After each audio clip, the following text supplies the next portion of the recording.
Vamos passar ao Ministério da Palavra e eu estou empolgado para repartir com vocês algo específico da parte de Deus. E eu quero convidar você a abrir sua Bíblia na primeira carta de Paulo aos Coríntios, no capítulo 9, e nós vamos ler do verso 24 ao 27. Eu vou ler na Nova Almeida atualizada. 1 aos Coríntios, capítulo 9, de 24 a 27. O texto sagrado diz: vocês não sabem que os que correm no estádio, todos na verdade correm, mas um só leva o prêmio? Corram de tal maneira que ganhem o prêmio. Eu vou pedir a gentileza você repetir isso comigo. Diga: corram de tal maneira que ganhem o prêmio. Só mais uma vez: corram de tal maneira que ganhem o prêmio. Ele segue no verso 25 dizendo: todo atleta em tudo se domina. Aqueles para alcançar uma coroa corruptível, nós porém a incorruptível. Assim corro também eu, não sem meta. Assim luto, não como desferindo golpes no ar, mas esmurro meu corpo e o reduzo à escravidão, para que, tendo pregado a outros, não venha eu mesmo a ser desqualificado. Pai, declaramos nossa confiança e dependência no Senhor, e oramos e clamamos a ação poderosa do Teu Espírito Santo.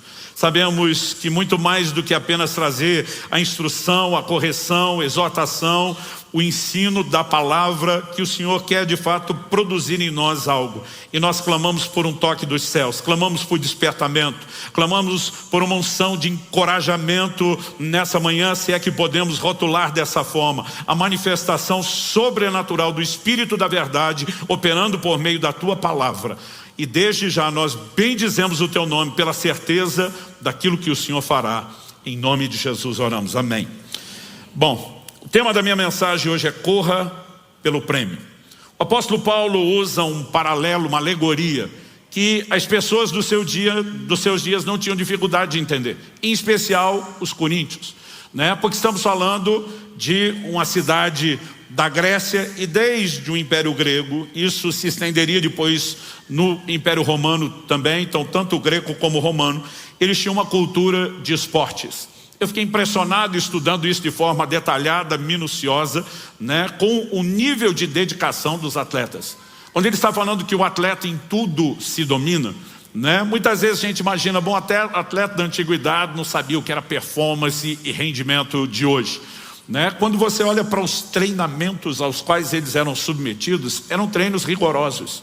Era muito difícil uma cidade expressiva da Grécia que não tivesse um estádio, um lugar de competição onde aconteciam não apenas as lutas, não apenas aquelas 5, né, competições esportivas principais, entre elas a corrida, mas haviam outras práticas que também eram muito bem fomentadas. Esses corredores, e a corrida era uma das disputas principais, eles se submetiam, né, a um processo de 10 meses de treinamento. Isso tinha acompanhamento, tinha juízes que julgavam toda a performance de treinamento antes mesmo da corrida. Eles faziam juramentos aos seus deuses, aos seus ídolos, né, em relação ao nível de comprometimento, e eles realmente se dedicavam nesse processo de 10 meses antes da corrida. Mas por mais que você tivesse ali a elite do esporte, ele diz: de todo mundo que vai correr, só um vai levar o prêmio. O prêmio, na época, que ele chama de uma coroa perecível, né? O tal dos louros da vitória. Uma coroa, né, feita com folhas que em alguns dias se secaria. Talvez a glória do reconhecimento permaneceria diante das pessoas pelas conquistas, mas aquilo, né, pereceria. O apóstolo Paulo toma essa figura que todo mundo conhecia muito bem, para estabelecer paralelos em relação ao que nós vamos chamar aqui da corrida da fé. Honestamente, durante muitos anos, esse texto não me chamou tanto atenção. Parece que talvez nos últimos anos, porque no processo de despertamento do cuidado do corpo, eu comecei a levar um pouquinho mais a sério a questão dos exercícios. Essas coisas começaram a me fazer muito mais sentido. E hoje eu venho com a convicção de que mais do que tomar uma porção da Escritura que deve ser ensinado, né, nós estamos debaixo de um momento onde Deus quer de fato mexer com a gente, chacoalhar as nossas estruturas interiores. E eu quero fazer isso a partir dessa analogia construída pelo apóstolo Paulo. Ele usou essa alegoria da corrida para se referir à fé em outras epístolas. Escrevendo aos Gálatas, ele diz no capítulo 5 e no verso 7: vocês iam correndo bem. Quem foi que os impediu de continuar a obedecer à verdade? Né? Ele usa a expressão correr bem para falar de um desempenho, mas quando fala de não estarem obedecendo à verdade, andando na palavra como deveriam, ele trata disso como um mau desempenho na corrida. Escrevendo aos Filipenses, o apóstolo diz assim: no dia de Cristo poderei me gloriar de que não corri em vão, nem me esforcei inutilmente. Nós veremos outros textos, como a Epístola aos Hebreus, que daqui a pouco eu vou citar aqui, que vão apresentando essa analogia da corrida. Talvez pela compreensão de entendimento, era fácil destacar os paralelos, e isso foi muito usado. E o que eu quero apresentar para você nessa mensagem hoje, cujo tema é Corra pelo Prêmio, são 3 enfoques dessa ilustração bíblica importantíssimos para que você possamos entender aquilo que é esperado de nós. Em primeiro lugar, eu quero falar da importância do empenho, que o atleta tinha, e o paralelo no plano espiritual. A importância do empenho vai ser o meu primeiro tópico, e a ideia é falar sobre o nível de dedicação que eu e você precisamos praticar. Segundo lugar, eu quero falar da necessidade de disciplina, não só no plano natural para o atleta, mas como nós temos um paralelo claro na Escritura que diz respeito a mim, a você e a caminhada cristã hoje. Para depois, em terceiro lugar, falar daquilo que deveria ser o nosso grande combustível: foco no prêmio, o que é a recompensa que nos aguarda, e porque vale a pena você ter todo o empenho e disciplina, porque há de fato uma recompensa ao final. Então eu quero começar construindo a respeito do que, em primeiro lugar, eu vou destacar aqui a importância do empenho. No verso 24 de 1 Coríntios 9, nosso texto base, o apóstolo Paulo diz: corram de tal maneira que ganhem o prêmio. Ele está dizendo: olha, numa corrida comum, todo mundo corre, mas quem der o melhor de si que vai levar o prêmio. Ele diz: na corrida da fé, todos nós temos que correr para ganhar, temos que correr para levar o prêmio. A diferença entre a corrida natural e a da fé é que na natural os atletas estão disputando entre si. Na corrida da fé, nós não estamos competindo com outros, porque na verdade nós queremos que todo mundo ganhe. Com quem que estamos competindo? Com nós mesmos. No verso 26 o apóstolo Paulo diz: assim corro eu, não sem meta, assim luto. Ele pega a alegoria de um outro esporte. Acredite, muitas vezes a gente pensou na luta greco-romana, aquela que hoje é muito próxima do que vão chamar de wrestling. Agora, eles foram os precursores mundiais do boxe. O que nós temos hoje, a luta de mão, com punhos, com luvas. Eles faziam isso com camadas de couro, eles lutavam. O apóstolo Paulo vai dizer: assim luto eu, não desferindo golpes no ar. Os comentaristas ficam divergindo da possibilidade. Se desferir golpe do ar, fala só do momento de treinamento, Eles tinham uma expressão de dizer que o atleta tinha que ficar lutando com a sombra antes de lutar com o seu verdadeiro oponente. Ou se está falando da capacidade de esquiva, Estava lendo materiais da literatura antiga, desde de filósofos gregos até mesmo dos pais da igreja, e eles usavam muito esses exemplos. E tem um que descreve de forma vívida um camarada que dá um soco que parecia ser tão certeiro, mas a rapidez da esquiva fez com que ele classificasse aquilo um golpe no ar.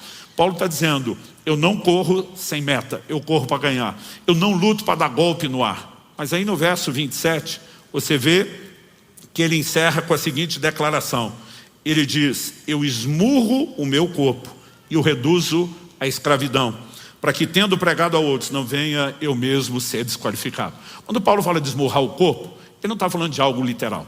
Ele não está falando de autoflagelo, algo que a igreja ao longo dos séculos passou a praticar, como se o corpo tivesse que ser punido. Mas ele está falando de uma guerra contra a carne, contra a inclinação ao pecado. Então, assim como nessa luta, nós não estamos combatendo com outros oponentes, e sim contra a nossa própria carne. Nessa corrida, a grande disputa não é com os irmãos da fé. A nossa disputa é para que o vencedor seja não a carne, mas o Espírito. Paulo diz: se eu pregar a outros, não adianta eu conhecer a verdade, ter começado bem, e eu mesmo for desqualificado. Ele não está falando apenas da perda de exemplo para continuar no ministério, ele não está falando apenas de comprometer o prêmio, ele está dizendo: desqualificado é cair fora dessa corrida e dessa competição. Então, a competição não é com outros, mas a ideia de competição está lá. E eu e você precisamos correr para ganhar. Correr, para ganhar. E isso está falando do quê? Corra de tal maneira, esse de tal maneira bote tamanho empenho, onde você de fato consiga o resultado que se espera. Agora, quando a gente fala de empenho, dedicação na vida cristã, isso acaba sempre encontrando resistência em alguns e um certo grupo. Porque as pessoas começam a dizer, mas a vida cristã não se vive pela graça de Deus? E eu digo, graças a Deus que a gente pode viver pela graça. A graça é uma força capacitadora. Mas, nas palavras de Dallas Willard, graça é ausência de mérito, não de esforço. E muitas vezes nós confundimos a ausência de mérito com de esforço. Significa que o esforço é parte da vida cristã, e eu quero te mostrar que isso é inquestionável. Agora, ele não te gera nenhum mérito, mas é uma forma de cooperar com o próprio Deus. O apóstolo Paulo falava muito a respeito disso. Por exemplo, Colossenses capítulo 1, verso 29, ele diz, é para esse fim que eu me empenho, esforçando-me o mais possível. Qual o nível de empenho, de dedicação? Esforçando-me o mais possível. Mas ele diz, segundo o poder de Cristo, que opera poderosamente em mim. Aqui nós temos o paradoxo. Eu me empenho, mas só isso não é suficiente. Eu também preciso do poder de Cristo operando em mim. Mas esperar que o poder de Cristo faça o que nem eu quero fazer, também não vai me levar a lugar nenhum. Porque se dependesse então só de Deus, gente, a gente não tinha crente meia boca. Todo mundo estaria vivendo o máximo do empenho, porque Deus estaria empurrando todo mundo e dizendo, eu mesmo turbino você, mexo suas pernas, faço você correr a corrida da fé. Nós não podemos sem Ele. Mas Ele não vai fazer tudo sem a gente. E eu e você somos chamados a dar o melhor de nós.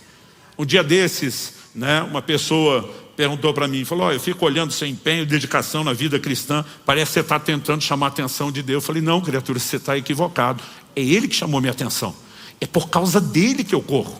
Eu não estou tentando correr para chamar a atenção dele. Ele chamou a minha. Eu quero encontrá-lo na linha de chegada. Eu quero correr para ganhar. E quando você olha a Escritura, é evidente que isso não é uma contradição da graça. Porque se uma das maiores definições teológicas de graça é capacitação, e Paulo está dizendo, eu me esforço, mas também tem o poder de Cristo operando em mim, e você podemos entender que essas duas coisas não são divergentes, elas são convergentes.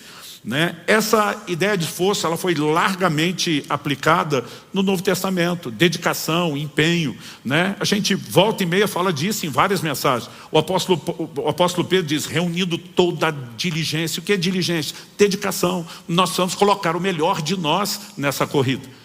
E o apóstolo Paulo usou uma expressão aqui no nosso texto base, em 1 Coríntios 9, 25, ele diz, todo atleta em tudo se domina. Sabe o que é interessante? A palavra traduzida atleta aqui é a mesma palavra que ele usou no texto que eu acabei de ler, Colossenses 1, 29, quando ele diz esforçando-me o mais possível. A palavra atleta é a mesma palavra traduzida esforço. Ou seja, você pode olhar Paulo dizendo antes, para isso eu me empenho, competindo com o maior nível de dedicação possível. Essa é a palavra grega agonizomai. Ela significa entrar em uma competição, competir nos Jogos Olímpicos, competir com adversários, lutar, esforçar-se com zelo extremo, empenhar-se em obter algo.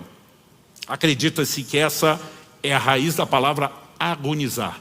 Era se entregar num nível de competição a ponto de você ir no seu limite. Então, quando o apóstolo Paulo está falando do atleta, é a mesma palavra que eles usavam para falar de esforço, porque toda tentativa de comunicar o conceito de esforço pegava o nível de dedicação de um atleta de alta performance. Nós precisamos entender que essa ilustração não é apresentada na Escritura em vão. Escrevendo a Timóteo, o apóstolo Paulo diz, 1 Timóteo 6,12, combata o bom combate da fé, tome posse da vida eterna, para a qual você também foi chamado e da qual fez boa confissão diante de muitas testemunhas. Evidente que ele está falando de algo espiritual, combate da fé, toma posse da vida eterna. Mas essa palavra traduzida combate é a mesma palavra traduzida esforço e atleta. Ela fala daquele que, onde que os combates aconteciam nesse universo do mundo greco-romano? Nas arenas, nos estádios, Então muitas vezes eles pegavam a expressão que fala do esforço do atleta, traduziam como lutar, porque parte dessas competições envolviam luta, mas parte da competição era corrida.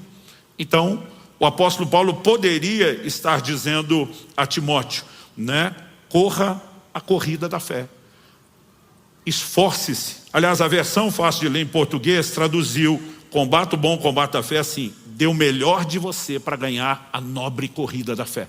Porque é a mesma palavra que fala de esforço, fala de dedicação, fala de você ir ao limite.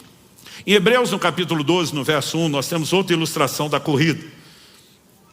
Portanto, também nós, visto que temos a rodear-nos tão grande nuvem de testemunhos, uma referência aos heróis da fé, a galeria dos heróis da fé de Hebreus 11, o capítulo anterior. Portanto, também nós, visto que temos a rodear-nos tão grande nuvem de testemunhas, livremo-nos de todo o peso e do pecado que tão firmemente se apega a nós, e corramos com perseverança a carreira que nos está proposta. De novo, o texto bíblico fala de correr. Ele está usando o exemplo da corrida. É evidente que ele está usando o exemplo da corrida literal do estádio, porque ele vai dizer, desembaraçando-se de todo o peso e do pecado que tenazmente nos assedia. Qualquer esportista sabe a diferença que faz a perda de peso. Eu venho mantendo nos últimos anos uma regularidade, né, nos exercícios, seja cardio, seja musculação. Quando falamos de cardio, que você precisa ter fôlego, é lógico que naquilo que você se dedica mais, fica mais fácil do que aquilo que você não se dedica. Por conta de um joelho operado, eu evito correr, né? Não componho o time dos corredores da Alcance. Meu filho, eu vejo ele às vezes pegar na esteira e correr 1 hora, parece assim, brincadeira. Eu fico pensando, eu não dou conta de correr 1 hora. Mas quando ele me vê fazer 1 hora de elíptico pesado e tenta me acompanhar, ele não aguenta. Com 20 minutos ele normalmente está arriando e corre. Porque são dinâmicas diferentes. Mas mesmo que eu tenha escolhido um sem impacto, eu vejo a diferença da perda de peso. Então assim, eu estou no 3º período prolongado de jejum esse ano. Quando você entra num período de jejum prolongado e perde peso rápido, você simplesmente começa a voar, né, no cardio. Não tem como dizer que isso não faz diferença. E principalmente a corrida que você, né, vai ter um rendimento ainda maior. Então esses exemplos eram usados. Agora, quando você olha para a exortação, ele diz, corramos com perseverança a carreira ou a corrida que nos está proposta. A palavra traduzida perseverança, upomune, no grego, ela significa estabilidade, constância, tolerância e persistência. Então persistência ou perseverança é um dos significados. Agora, quando você pensa que estabilidade e constância não só são significados, mas primários apresentados primeiro, há outros textos onde a mesma palavra foi traduzida como constância. Por exemplo, 2 Tessalonicenses 1:4 e 3:5, 1 Timóteo 6:11, Tito 2:2. Agora, correr com constância. Todo corredor sabe, mesmo uma corrida de 100 metros rasos de explosão, tem que começar, manter o ritmo, se possível, aumentar. Mas numa corrida de longa distância, você não dá tudo no começo. Você tem que manter ritmo, tem que manter o pace, como eles chamam, tem que ter cadência. E a Bíblia está dizendo que é assim que nós vamos correr a corrida da fé. Com constância, com estabilidade, com perseverança. Ou seja, dando o melhor de nós. Nenhum de nós deve imaginar a vida cristã como algo a ser vivido no modo meia boca.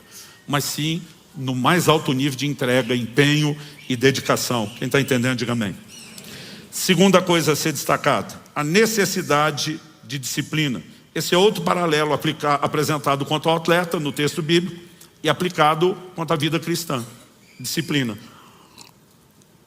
Em 1 Coríntios 9:25, Paulo diz, todo atleta em tudo se domina.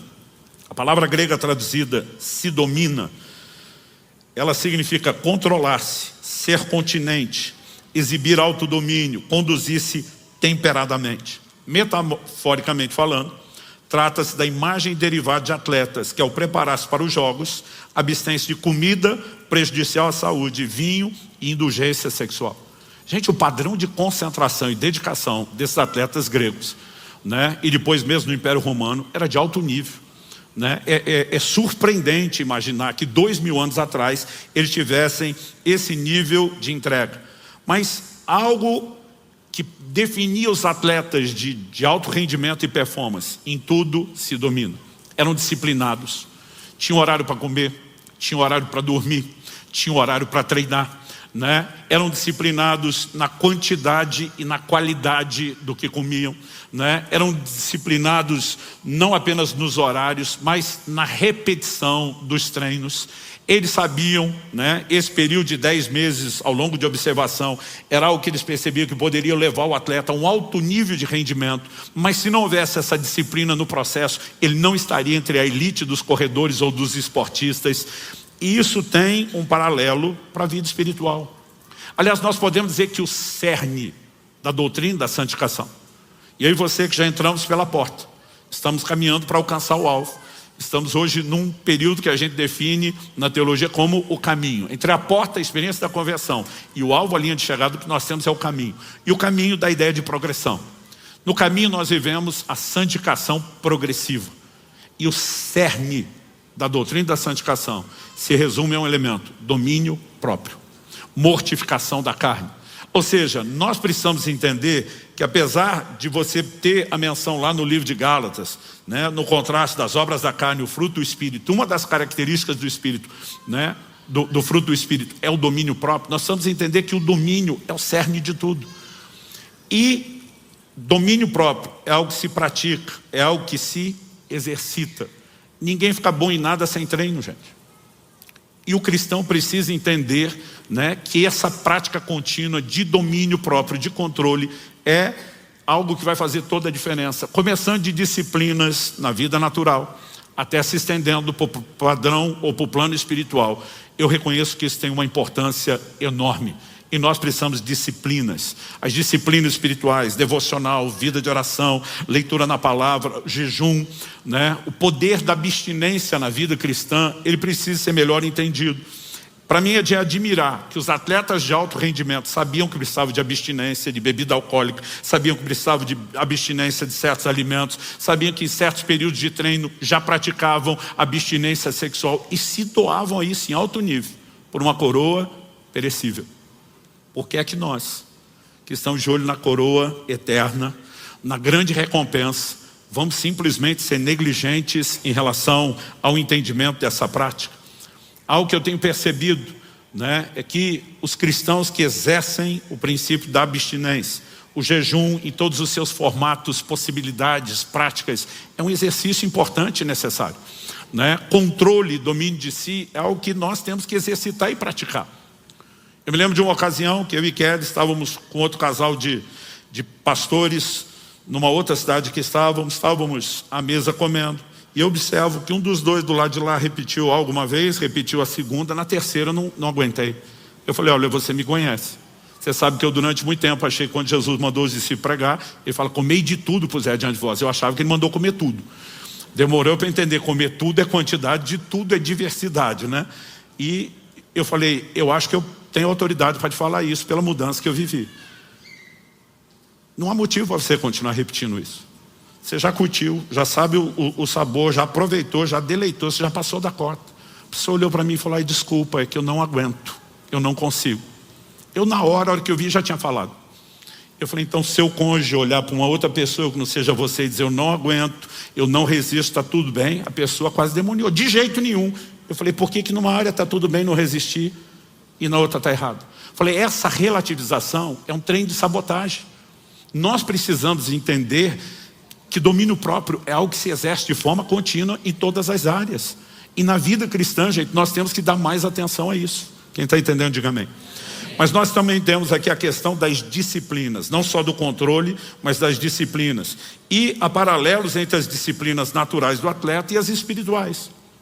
Por exemplo, um atleta sabe que precisa de alimentação. Esses dias eu estava falando com um atleta de alto rendimento. Eu fiquei impressionado com o tanto que a criatura come. Aliás, eu li uma matéria esportiva anos atrás, quando nas Olimpíadas, uma atrás da outra, aquele nadador americano Phelps era um colecionador de medalhas. Eu li uma reportagem de que a ingestão calórica dele por dia era de 8 a 13 mil calorias. Você tem noção do que é isso? A maioria de nós comendo 2.000 está engordando. 8 a 13 mil. Né? Agora, o cara era uma usina de queima de energia, porque nadava de 6 a 8 horas por dia. Mês passado eu estava conversando com um atleta de alto rendimento, né? E ele me fez uma pergunta, a minha ingestão calórica. Eu falei: olha, tem que ficar dentro do que eu gasto, né? Eu consigo num dia de treino variar de 3.500 a 4.500 calorias de consumo, mas eu tento sempre comer menos. Ele falou: pois é, eu consumo 9.000 por dia. E a criatura na minha frente, assim, ó, 4,5% de gordura corporal. Eu fiquei imaginando o nível de treino e rendimento. Mas ele falou, pastor, tem que comer. Porque não pode comer errado, não pode comer fora de hora. Mas a comida boa, saudável, tem que comer. Ele falou assim, eu sou médico e tenho especializações em algumas dessas áreas. Ele falou, eu só vou para suplementação no que está praticamente impossível. Eu resolvo isso com alimentação. Mas ele falou assim, tem que ter dedicação. Ele falou, e tem que espalhar isso várias vezes no dia, porque ninguém vai conseguir comer 9.000 calorias em 2 refeições. Eu comecei a pensar, se a gente tivesse esse nível de entendimento, que na vida espiritual nós também precisamos de muita comida boa. Em Mateus 4,4, Jesus, citando Deuteronômio, diz, nem só de pão viverá o homem, mas de toda palavra que sai da boca de Deus. Em 1 Timóteo 4,6, Paulo diz, você será nutrido pelas palavras de fé. Gente, a palavra de Deus não é uma mera informação que eu e você precisamos ter para orientar credo ou comportamento. Ela é alimento, ela é combustível para a sua vida espiritual. Só que tem muito crente que não vai conseguir correr a corrida da fé, porque está raquítico, está desnutrido. E o que mais falta é vitamina B, Bíblia. Né? Nós precisamos comer mais a palavra. Quem está entendendo, diga amém. Nas disciplinas eles tinham controle de peso. Não pode perder demais, porque você não pode comprometer a questão muscular, mas não pode subir, né, o peso desnecessário, como gordura. E eles tinham controle de peso. Na vida espiritual não é diferente. Desembaraçando-se de todo o peso, diz Hebreus 12. Vamos correr com perseverança. Eu tenho percebido, como mencionei antes aqui, que quando você perde peso, você tem um rendimento, né, maior. E a Bíblia vai fazer a aplicação. Só que no plano espiritual, qual é o peso? Ele fala de 2 coisas, do peso e do pecado que nos embaraça. Quando ele fala embaraça, está amarrando suas pernas, vai impedir você de correr, né? O peso vai criar uma sobrecarga, seu rendimento vai diminuir. Mas quando ele separa peso do pecado, nós sabemos que tem coisas que atrapalham e que não são pecado. Ou seja, às vezes o crente não está nem lutando contra o pecado como deveria. Mas alguns de nós estamos, não, então se é errado e proibido está fora. Mas algumas coisas são lícitas, que às vezes se tornam peso. Tempo demasiado que eu e você podemos gastar em entretenimento, rede social, e que rouba o tempo da nutrição, e que se tornam distrações, e que tiram o nosso foco. Quem quer correr bem e ter alto rendimento, precisa de disciplina. E na disciplina a gente se livra de peso.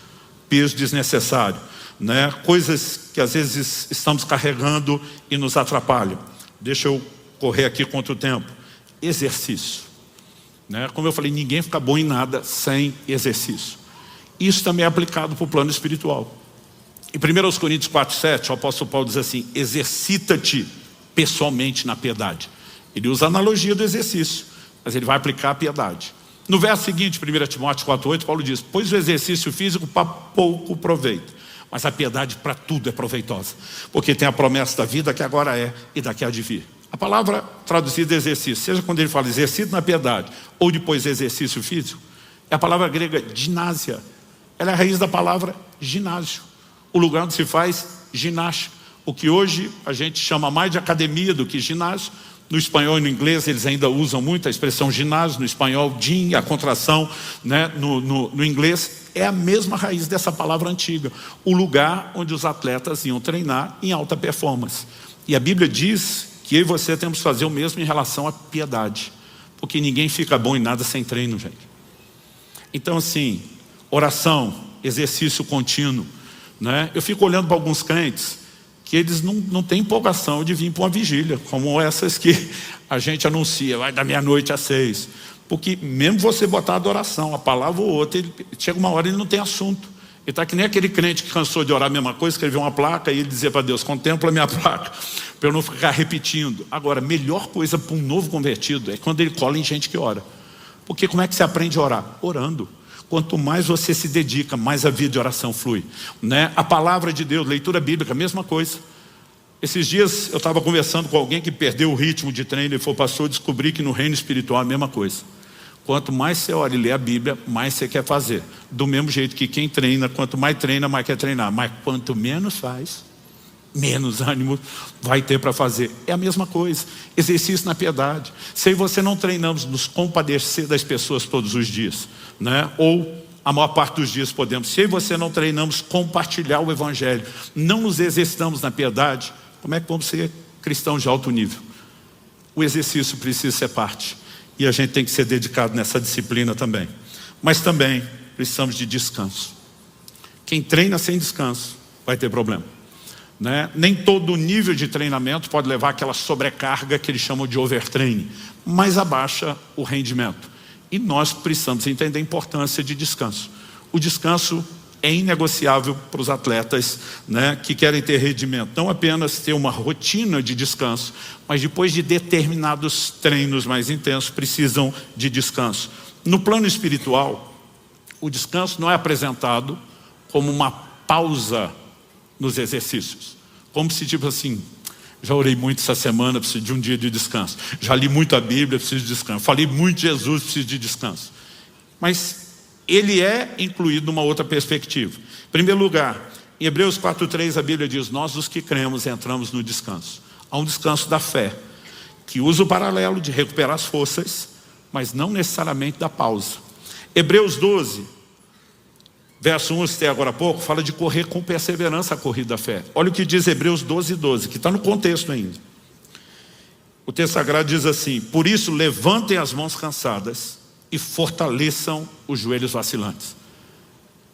Eu comecei a prestar atenção nesse versículo um dia que eu estava vendo os corredores no final de uma maratona. Mesmo aqueles que não chegaram em primeiro, mas estava dando gás para terminar. A maioria chegava mais ou menos assim, ó, mãozinha abaixo e o joelho já para dentro, né? Mãos cansadas, chega uma hora que ele não consegue manter aquele movimento com a mão em cima e o joelho, ó.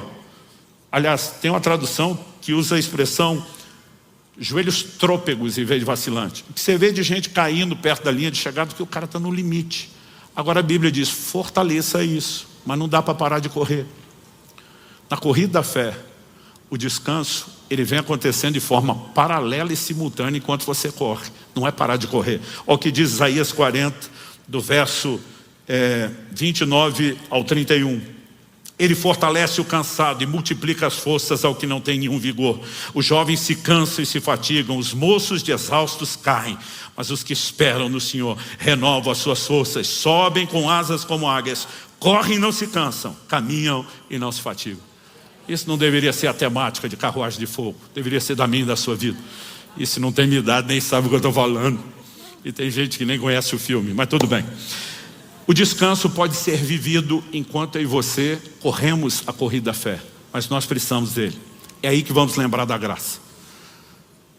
A graça não significa que eu não me empenho, não esforce, mas nessa corrida não adianta apenas ter o meu e o seu esforço.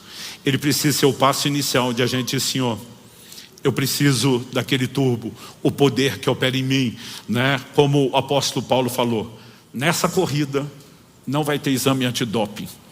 E nós podemos ter um combustível extra, que é a mão de Deus nos fortalecendo e nos capacitando para que essa corrida seja concluída e concluída de forma satisfatória.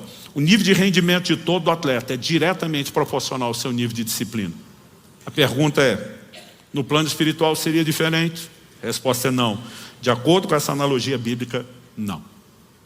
Mas depois de falar da importância do empenho, né, destacar aqui dedicação, depois de falar da necessidade de disciplina, essa vida espiritual regrada, eu quero em terceiro e último lugar chamar atenção para aquilo que é um combustível, né, que a gente pode dizer extra.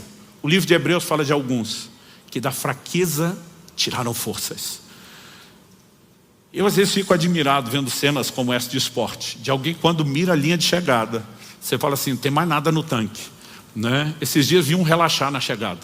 Ele olha, o segundo lugar está longe, ele já diminui o ritmo, já entra num pique de celebração. O que ele não vê é que o cara ligou o turbo daqueles com nitroglicerina, né? E quando ele dá essa relaxada, ele está para dar 2 passos, o cara passa e ganha dele, né? Você fica perguntando, como que alguém tira esse combustível? Gente, para quem corre, esse exemplo fica mais fácil de entender, né? A linha de chegada, ela tem assim uma capacidade de impulsionamento a mais. E eu e você precisamos correr pelo prêmio, ou seja, foco no prêmio, foco na recompensa. Há uma linha de chegada, há uma recompensa para aqueles que a cruzam. E nós vimos que no início o apóstolo Paulo diz: corram de tal maneira que ganhem o prêmio. Porque é importante entender a importância do empenho, a necessidade de disciplina, nós já vimos, mas a gente só vai conseguir manter isso com certo combustível. E essa questão de vislumbrar o prêmio, ela é significativa. Porque nos ensinos de Paulo, inclusive usando analogias da corrida, né, você tem pelo menos dois exemplos que não podem ser ignorados. Ele fala da possibilidade de que essa corrida termine com fracasso. O outro, de que ela termine com sucesso. Em relação ao fracasso, Gálatas 2:2, Paulo diz: para não correr ou ter corrido em vão. Traduzindo, usando a linguagem dos nossos dias, é nadar e morrer na praia. É no final você dizer: não dei conta. Paulo diz: eu quero garantir que eu termine ou fora, excluindo a possibilidade de não ter corrido, mas mesmo depois de garantir que eu entrei na corrida, não ter corrido em vão, não ter corrido para ganhar. Mas ele também fala de sucesso. Filipenses 3:12, não que eu já tenha recebido isso, ou já tenha obtido a perfeição, mas prossigo para conquistar aquilo para o que também fui conquistado por Cristo Jesus. Cristo nos conquistou para algo. Essa obra não está concluída. E ele está dizendo: nós temos que prosseguir para conquistar aquilo para o qual fomos conquistados. O apóstolo Pedro define isso numa outra linguagem. Ele diz: para que alcanceis o fim da vossa fé, a salvação das vossas almas. Nós somos salvos pela fé, estamos num processo de desenvolvimento da salvação, mas tem uma conclusão nos aguardando. Esse é o objetivo final da fé, esse é o alvo final da fé. É por isso que Hebreus chama Jesus de o autor e consumador da fé. Ele é o autor porque inicia e nos coloca nessa corrida, mas ele é o consumador, porque ele está dizendo: você não pode dar fim nessa fé no meio, você não pode naufragar na fé, você precisa guardar a fé. Quem termina sou eu. Então ele é o autor porque ele nos colocou dentro da corrida. Ele é aquele treinador que no ponto de saída está dizendo: vai. Mas ele também é o consumador, porque ele está do lado de cada linha de chegada dizendo: vem, eu estou te aguardando. E sabe, quando Paulo fala de prosseguir para alcançar isso, o verbo traduzido prossigo, na maioria das versões mais antigas você tem prossigo, é a palavra grega dioko. Ela significa fazer correr prontamente a fim de capturar uma pessoa ou coisa, correr atrás, correr com determinação. Figuradamente, fala de alguém que numa corrida dispara em direção ao ponto de chegada. Era usado muitas vezes para falar de perseguir, de procurar ansiosamente ou de esforçar-se com todo o empenho para adquirir. Então, o que Paulo estava dizendo não é apenas prossigo, ele está dizendo: eu corro para conquistar, eu corro para levar o prêmio, eu corro para cruzar a linha de chegada. É por isso que outras traduções da Bíblia, né, como a nova tradução da linguagem de hoje, a versão fácil de ler, traduzir essa expressão em vez de prossigo: continua a correr para conquistar o prêmio. Se mantivermos o foco no prêmio, sem negligenciar o empenho e a disciplina, nós cruzaremos a linha de chegada como vencedores. Eu vou falar de novo, que você está esperando a segunda vez para manifestar a empolgação. Se eu e você corremos, entendendo a importância do empenho, a necessidade de disciplina, com o foco na linha de chegada, nós vamos terminar como vencedores. Amém. Porque é lá que está o prêmio, gente, além da linha de chegada. Aliás, citei Filipenses 3:12, quando ele diz prossigo. Vamos ler do 12 ao 14. Ele diz: não estou dizendo que já obtive tudo isso. Vou ler na NVT agora, nova versão transformadora. Não estou dizendo que já obtive tudo isso, que já alcancei a perfeição, mas prossigo. Lembrando que prossigo é corpo, a fim de conquistar essa perfeição para a qual Cristo Jesus me conquistou. Não, irmãos, não alcancei, mas concentro todos os meus esforços nisso, esquecendo-me do passado e olhando para o que está adiante. Prossigo, ou traduzindo, corro. Prossigo para o final da corrida, a fim de receber o prêmio celestial para o qual Deus nos chama em Cristo Jesus. Prossigo para o alvo, para o prêmio da soberana vocação. Você sabe o que significa essa palavra traduzida prêmio? Prêmio. Às vezes a gente quer um significado diferente. Essa palavra traduzida prêmio, ela significa o prêmio dado ao ganhador dos jogos. Passou a ser usado para falar de outras formas de recompensa, mas hoje poderia ser prossigo para o troféu, prossigo para a medalha. Estava falando daquilo que a pessoa na competição ganharia, né, ao final. E essa analogia de novo é usada aqui. Então, o que Paulo está dizendo é, não se prenda aos erros do passado, nem às limitações do presente. Foque em terminar a corrida, dê o melhor de si, sabendo que você vai poder usar a graça de Deus. Faça a sua parte. E se Paulo, num certo momento da caminhada, está dizendo, gente, eu não cheguei lá. Uma das últimas epístolas que ele escreve, onde ele já está com a revelação de Deus, que ele vai morrer pelo Evangelho, e diz, estou pronto para ser oferecido como oferta de libação. Paulo diz em 2 Coríntios, capítulo 4, verso 7, combati o bom combate. Lembrando que a palavra combate, agonizomai, competição de alto nível. Completei a carreira. A palavra aqui traduzida carreira é curso. E ela era usada para quem corria no estádio. Então, em vez de combati o bom combate, você pode dizer, corri a boa carreira. A boa corrida. Completei a carreira. Cheguei na linha de chegada. E guardei ou mantive a fé. Né? Aliás, foi exatamente assim que a versão fácil de ler traduziu esse texto. 2 Timóteo 4,7. Em vez de combater o bom combate, completei a carreira, guardei a fé, traduziu assim, participei do torneio de honra, completei a corrida, mantive a fé. E Paulo está dizendo, os atletas se empenham pela coroa corruptível. Os louros da vitória, aquela coroa de folhas, iria secar e desaparecer em poucos dias. Ele diz, nós estamos de olho numa coroa incorruptível. E o que significa essa coroa incorruptível? Ela recebe, além desse adjetivo, coroa incorruptível, ela é mencionada pelo próprio Paulo. Se você parar para pensar, coroa significa a recompensa final. Ela é mencionada por Paulo como a coroa da justiça. Ela é mencionada por Tiago na sua epístola como coroa da vida. E é mencionada pelo apóstolo Pedro na sua primeira epístola como coroa da glória. São adjetivos diferentes para nos ajudar a mensurar essa recompensa. Mas quando Paulo fala da coroa da justiça, ele fala na sequência. Primeiro ele diz, combati o bom combate, encerrei a carreira, guardei a fé, ou como lemos, né, participei do torneio de honra, completei a corrida, mantive a fé. Aí diz assim, desde agora, porque eu completei, me está guardada a coroa da justiça que o Senhor reto juiz me dará naquele dia, e não somente a mim, mas a todos os que amam a sua vinda. A coroa é a recompensa de quem correu até a linha de chegada. E eu e você precisamos correr com determinação para o alvo. Tiago capítulo 1, verso 12. Bem-aventurado é aquele que suporta com perseverança a aprovação, porque depois de ter sido aprovado, receberá a coroa da vida, a qual o Senhor prometeu aos que o amam. E 1 de Pedro, capítulo 5, verso 4. Quando o Supremo Pastor se manifestar, vocês receberão a coroa da glória, que nunca perde o seu brilho. Eu tenho corrido a minha corrida da fé, de olho no alvo e de olho no prêmio que está lá na linha de chegada. O que eu mais sonho é o dia que eu vou cruzar essa linha de chegada e encontrar o rosto sorridente de Jesus dizendo, servo bom e fiel, entra, entra. Você não nadou para morrer na praia, você correu para ganhar, você chegou lá. Então, eu concluo chamando você a entender, corra a corrida da fé para vencer. Não estamos competindo com outros, mas com a nossa carne, com peso, né, que tenta nos embaraçar, e nós temos que correr para ganhar. E lembrar das promessas de Jesus. Eu quero encerrar tentando te trazer um pouquinho da consciência de 8 declarações feitas por Jesus no último livro da Bíblia, o livro do Apocalipse ou da Revelação. 7 delas são dirigidas em cada uma das 7 cartas às igrejas da Ásia. Uma para cada grupo no final de cada carta. E no final do livro, no Apocalipse 21, nós temos uma do desfecho.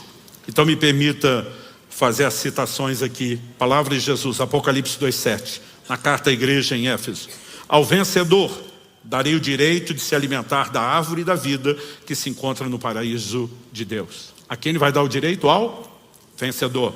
Segunda citação, carta à igreja de Esmirna, Apocalipse 2,11. O vencedor de modo nenhum sofrerá o dano da segunda morte. Quem que não vai sofrer o dano da segunda morte?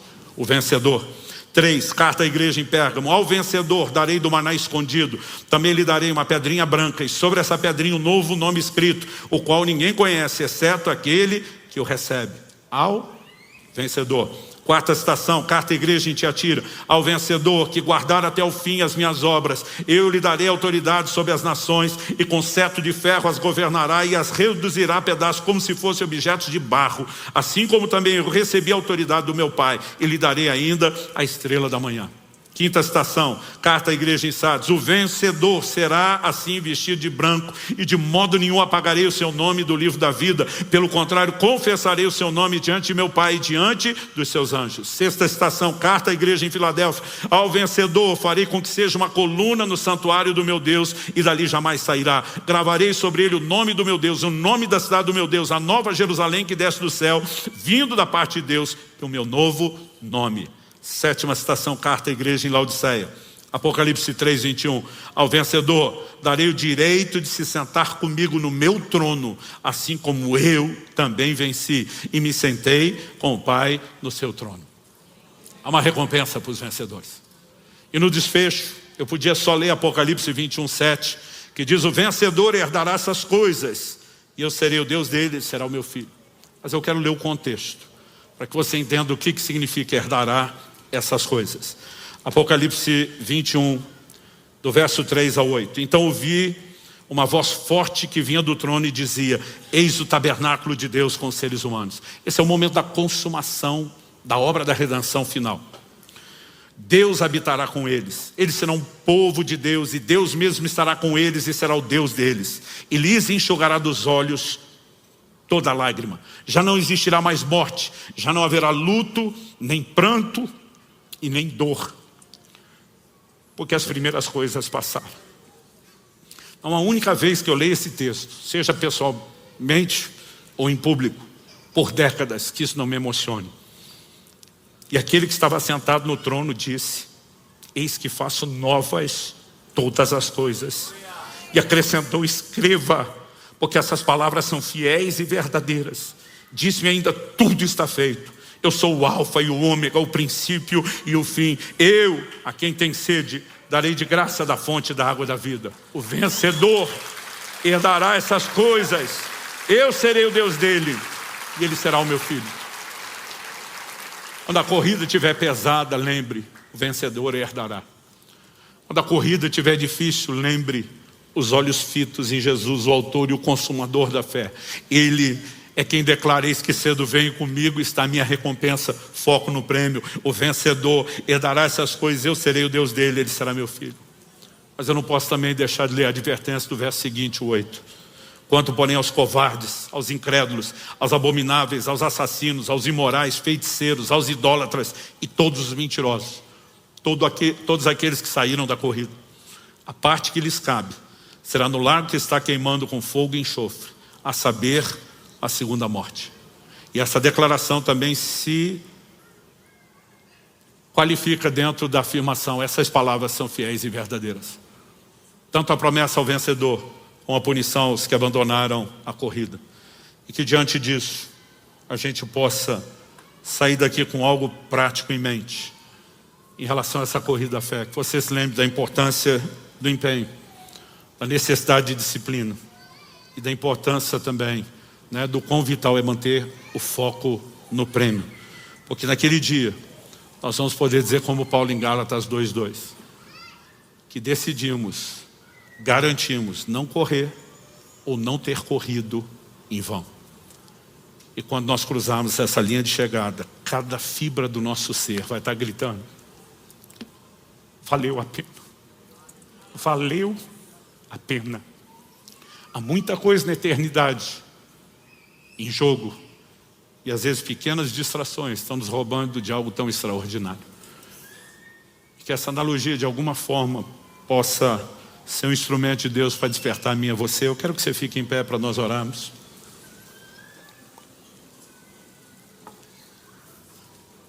Talvez você esteja vivendo um momento da corrida da fé de baixa performance. Eu não vim te apontar o dedo e nem jogar pedra em você. Eu quero ser aquele tipo de torcedor empolgado que às vezes você vê em momentos como esse. Vai, não desanima, você aguenta mais. Talvez você tenha tropeçado e caído. E a gente não está aqui para julgar você se você tropeçou e caiu. Mas a gente está aqui para te dizer: levante, volte à corrida, Não desista. Pastor, tarde demais. Eu já desisti, já estou sentado à sarjeta há um tempo. Nós estamos aqui para dizer: volta a correr, levanta. Os antigos diziam: sacode a poeira e bora correr. Porque o que nos aguarda é precioso demais. O que nos aguarda não justifica a falta de empenho, não justifica a ausência de disciplina. Nós precisamos ser movidos por esse foco da recompensa. Sabemos que Deus pode abençoar muito nossa vida nessa passagem terrena. Mas o apóstolo Paulo escreve aos Coríntios e disse: é só para essa vida que esperamos em Cristo. Nós somos de todos os homens os mais dignos de lástima, infelizes. Porque qualquer coisa que ele faça aqui ainda é uma recompensa, uma coroa perecível. Isso passa. O que realmente precisa nos empolgar é o que está do lado de lá, depois dessa linha de chegada. E não é apenas o sorriso do Senhor, é a recompensa de uma eternidade com Ele. Ao vencedor, ao vencedor, ao vencedor, ao vencedor, ao vencedor. Por que repetir tanto isso? Ao vencedor, ao vencedor, ao vencedor. Ele quer que a gente tenha não apenas informação, isso já está na categoria ênfase. Corra para vencer, corra pelo prêmio. Eu quero orar com você. Alguns de vocês estão cansados na corrida. Pastor, nesse momento a performance está baixa porque o joelho está trôpego, as mãos estão desfalecendo. Nós vamos clamar para que Deus traga uma nitroglicerina espiritual, um santo turbo dentro de você. Pastor, eu estou perdendo o foco. Nós vamos orar para que isso seja avivado em você. Eu sinto muito forte no meu espírito que Deus não quer que a gente saia daqui só com informação. Ela já seria muito proveitosa. Mas a semana toda, orando por esse tempo, orando por cada culto, orando por cada reunião, por cada pessoa que tivesse no auditório, eu tinha uma certeza de que o Espírito Santo iria impartir, colocar algo dentro de nós. Eu quero que você ore com fé. Talvez seja a hora de avaliar como está o seu empenho. Talvez seja a hora de avaliar como está o seu nível de disciplina, se é que algum. E talvez seja a hora de avaliar se você está com o foco onde deveria estar. Mas que Deus nos ajude a dar a devida resposta a partir desse momento. Não deixe para um segundo depois desse momento de oração. Não deixe para depois da reunião. Vamos resolver isso aqui agora. Pai, nós clamamos céus abertos sobre a vida de cada um dos nossos irmãos e irmãs nesse lugar e naqueles que nos acompanham por meio dessa transmissão online. Nós oramos pelo sopro de vida do Espírito Santo. Nós oramos por esse santo e poderoso combustível sobrenatural para corrermos a corrida da fé, ó Deus, de modo como nunca fizemos. Oramos muito mais do que uma capacidade de autodeterminação para o empenho. Oramos que seja uma combinação, ó Deus, ao mesmo tempo, onde colocamos o melhor de nós, de reconhecimento que isso não é suficiente, de dependência do Senhor, ó Deus, de uma interação com a manifestação da Tua graça. Que possamos, como Paulo, dizer: é para isso que eu me empenho, eu me esforço o mais possível, sem excluir a declaração que vem na sequência, segundo o poder de Cristo que opera eficazmente em mim. E nós oramos nessa manhã, depois de despertar os nossos irmãos ao empenho e à dedicação, pela manifestação do poder de Cristo que opera eficazmente em nós, que sejamos revestidos com poder no homem interior, como Paulo orou aos Efésios. Pai, oramos por uma unção de encorajamento, se é que podemos criar esse rótulo. Oramos pela mão do Senhor, oramos por despertamento espiritual nessa manhã, e que cada um dos teus filhos e filhas volte à corrida e corra talvez como nunca antes. Pai, nós queremos te honrar, inclusive dando o melhor de nós nessa corrida, mas o que mais queremos é a satisfação do seu rosto, quando cruzarmos a linha de chegada, quando estivermos entre os vencedores, quando tivermos acesso à recompensa eterna, que isso não nos seja roubado, que nem esse mundo, nem o diabo, nem manobra de pessoa alguma consiga roubar de nós a consciência da recompensa que nos move. Nós oramos em nome de Jesus, em nome de Jesus, e para a glória de Deus. Se você crê e concorda, diga amém. Você recebe essa palavra e diga: eu recebo em nome de Jesus. Vamos passar ao ministério da palavra, e eu estou empolgado para repartir com vocês algo específico da parte de Deus. E eu quero convidar você a abrir sua Bíblia na primeira carta de Paulo aos Coríntios, no capítulo 9, e nós vamos ler do verso 24 ao 27. Eu vou ler na Nova Almeida atualizada. 1 Coríntios, capítulo 9, de 24 a 27. O texto sagrado diz: vocês não sabem que os que correm no estádio, todos, na verdade, correm, mas um só leva o prêmio? Corram de tal maneira que ganhem o prêmio. Eu vou pedir a gentileza você repetir isso comigo. Diga: corram de tal maneira que ganhem o prêmio. Só mais uma vez: corram de tal maneira que ganhem o prêmio. Ele segue no verso 25 dizendo: todo atleta em tudo se domina. Aqueles para alcançar uma coroa corruptível, nós, porém, a incorruptível. Assim corro também eu, não sem meta. Assim luto, não como desferindo golpes no ar, mas esmurro meu corpo e o reduzo à escravidão, para que, tendo pregado a outros, não venha eu mesmo a ser desqualificado. Pai, declaramos nossa confiança e dependência no Senhor. E oramos e clamamos a ação poderosa do Teu Espírito Santo. Sabemos que muito mais do que apenas trazer a instrução, a correção, a exortação, o ensino da palavra, que o Senhor quer de fato produzir em nós algo. E nós clamamos por um toque dos céus, clamamos por despertamento, clamamos por uma unção de encorajamento nessa manhã, se é que podemos rotular dessa forma, a manifestação sobrenatural do Espírito da verdade, operando por meio da Tua palavra. E desde já nós bendizemos o Teu nome pela certeza daquilo que o Senhor fará. Em nome de Jesus oramos, amém. Bom, o tema da minha mensagem hoje é: corra pelo prêmio. O apóstolo Paulo usa um paralelo, uma alegoria, que as pessoas dos seus dias não tinham dificuldade de entender. Em especial os coríntios, né? Porque estamos falando de uma cidade da Grécia, e desde o Império Grego, isso se estenderia depois no Império Romano também. Então tanto o grego como o romano, eles tinham uma cultura de esportes. Eu fiquei impressionado estudando isso de forma detalhada, minuciosa, né, com o nível de dedicação dos atletas. Quando ele está falando que o atleta em tudo se domina, né, muitas vezes a gente imagina: bom, até atleta da antiguidade não sabia o que era performance e rendimento de hoje. Né? Quando você olha para os treinamentos aos quais eles eram submetidos, eram treinos rigorosos. Era muito difícil uma cidade expressiva da Grécia que não tivesse um estádio, um lugar de competição onde aconteciam não apenas as lutas, não apenas aquelas 5, né, competições esportivas principais, entre elas a corrida, mas haviam outras práticas que também eram muito bem fomentadas. Esses corredores, e a corrida era uma das disputas principais, eles se submetiam, né, a um processo de 10 meses de treinamento. Isso tinha acompanhamento, tinha juízes que julgavam toda a performance de treinamento antes mesmo da corrida.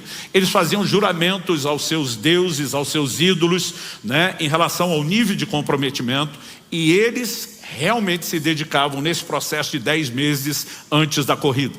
Mas por mais que você tivesse ali a elite do esporte, ele diz: de todo mundo que vai correr, só um vai levar o prêmio. O prêmio, na época, que ele chama de uma coroa perecível, né? O tal dos louros da vitória. Uma coroa, né, feita com folhas que em alguns dias se secaria. Talvez a glória do reconhecimento permaneceria diante das pessoas pelas conquistas, mas aquilo, né, pereceria. O apóstolo Paulo toma essa figura, que todo mundo conhecia muito bem, para estabelecer paralelos em relação ao que nós vamos chamar aqui da corrida da fé. Honestamente, durante muitos anos, esse texto não me chamou tanto atenção. Parece que talvez nos últimos anos, porque no processo de despertamento do cuidado do corpo, eu comecei a levar um pouquinho mais a sério a questão dos exercícios. Essas coisas começaram a me fazer muito mais sentido. E hoje eu venho com a convicção de que mais do que tomar uma porção da Escritura que deve ser ensinado, né, nós estamos debaixo de um momento onde Deus quer de fato mexer com a gente, chacoalhar as nossas estruturas interiores. E eu quero fazer isso a partir dessa analogia construída pelo apóstolo Paulo.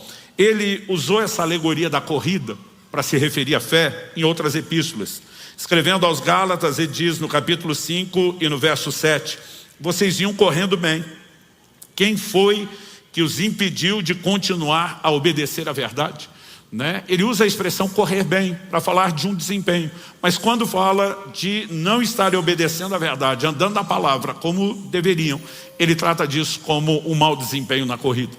Escrevendo aos Filipenses, o apóstolo diz assim: no dia de Cristo poderei me gloriar de que não corri em vão, nem me esforcei inutilmente.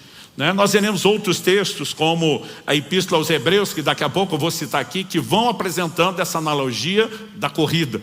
Talvez pela compreensão de entendimento, era fácil destacar os paralelos, e isso foi muito usado. E o que eu quero apresentar para você nessa mensagem hoje, cujo tema é Corra pelo Prêmio, são 3 enfoques dessa ilustração bíblica importantíssimos para que você possamos entender aquilo que é esperado de nós. Em primeiro lugar, eu quero falar da importância do empenho, que o atleta tinha, e o paralelo no plano espiritual. A importância do empenho vai ser o meu primeiro tópico, e a ideia é falar sobre o nível de dedicação que eu e você precisamos praticar. Segundo lugar, eu quero falar da necessidade de disciplina, não só no plano natural para o atleta, mas como nós temos um paralelo claro na Escritura que diz respeito a mim, a você e a caminhada cristã hoje. Para depois, em terceiro lugar, falar daquilo que deveria ser o nosso grande combustível: foco no prêmio, o que é a recompensa que nos aguarda, e porque vale a pena você ter todo o empenho e disciplina, porque há de fato uma recompensa ao final. Então eu quero começar construindo a respeito do que, em primeiro lugar, eu vou destacar aqui, a importância do empenho. No verso 24 de 1 Coríntios 9, nosso texto base, o apóstolo Paulo diz: corram de tal maneira que ganhem o prêmio. Ele está dizendo, olha, numa corrida comum, todo mundo corre, mas quem der o melhor de si que vai levar o prêmio. Ele diz, na corrida da fé, todos nós temos que correr para ganhar, temos que correr para levar o prêmio. A diferença entre a corrida natural e a da fé é que na natural os atletas estão disputando entre si. Na corrida da fé, nós não estamos competindo com outros, porque na verdade nós queremos que todo mundo ganhe. Com quem que estamos competindo? Com nós mesmos. No verso 26 o apóstolo Paulo diz: assim corro eu, não sem meta, assim luto. Ele pega a alegoria de um outro esporte. Acredite, muitas vezes a gente pensou na luta greco-romana, aquela que hoje é muito próxima do que vão chamar de wrestling. Agora, eles foram os precursores mundiais do boxe. O que nós temos hoje, a luta de mão, com punhos, com luvas. Eles faziam isso com camadas de couro, eles lutavam. O apóstolo Paulo vai dizer: assim luto eu, não desferindo golpes no ar. Os comentaristas ficam divergindo da possibilidade. Se desferir golpe do ar, fala só do momento de treinamento, Eles tinham uma expressão de dizer que o atleta tinha que ficar lutando com a sombra antes de lutar com o seu verdadeiro oponente. Ou se está falando da capacidade de esquiva, Estava lendo materiais da literatura antiga, desde de filósofos gregos até mesmo dos pais da igreja, e eles usavam muito esses exemplos. E tem um que descreve de forma vívida um camarada que dá um soco que parecia ser tão certeiro, mas a rapidez da esquiva fez com que ele classificasse aquilo um golpe no ar. Paulo está dizendo: eu não corro sem meta, eu corro para ganhar, eu não luto para dar golpe no ar. Mas aí no verso 27 você vê que ele encerra com a seguinte declaração. Ele diz: eu esmurro o meu corpo e o reduzo à escravidão, para que, tendo pregado a outros, não venha eu mesmo ser desqualificado. Quando Paulo fala de esmurrar o corpo, ele não está falando de algo literal. Ele não está falando de autoflagelo, algo que a igreja ao longo dos séculos passou a praticar, como se o corpo tivesse que ser punido. Mas ele está falando de uma guerra contra a carne, contra a inclinação ao pecado. Então, assim como nessa luta, nós não estamos combatendo com outros oponentes, e sim contra a nossa própria carne. Nessa corrida, a grande disputa não é com os irmãos da fé. A nossa disputa é para que o vencedor seja não a carne, mas o Espírito. Paulo diz: se eu pregar a outros, não adianta eu conhecer a verdade, ter começado bem, e eu mesmo for desqualificado. Ele não está falando apenas da perda de exemplo para continuar no ministério, ele não está falando apenas de comprometer o prêmio, ele está dizendo: desqualificado é cair fora dessa corrida e dessa competição. Então, a competição não é com outros, mas a ideia de competição está lá. E eu e você precisamos correr para ganhar. Correr, para ganhar. E isso está falando do quê? Corra de tal maneira, esse de tal maneira é bote tamanho empenho onde você de fato consiga o resultado que se espera. Agora, quando a gente fala de empenho, dedicação na vida cristã, isso acaba sempre encontrando resistência em alguns e um certo grupo. Porque as pessoas começam a dizer, mas a vida cristã não se vive pela graça de Deus? E eu digo, graças a Deus que a gente pode viver pela graça. A graça é uma força capacitadora. Mas, nas palavras de Dallas Willard, graça é ausência de mérito, não de esforço. E muitas vezes nós confundimos a ausência de mérito com de esforço. Significa que o esforço é parte da vida cristã, e eu quero te mostrar que isso é inquestionável. Agora, ele não te gera nenhum mérito, mas é uma forma de cooperar com o próprio Deus. O apóstolo Paulo falava muito a respeito disso. Por exemplo, Colossenses capítulo 1, verso 29, ele diz, é para esse fim que eu me empenho, esforçando-me o mais possível. Qual o nível de empenho, de dedicação? Esforçando-me o mais possível.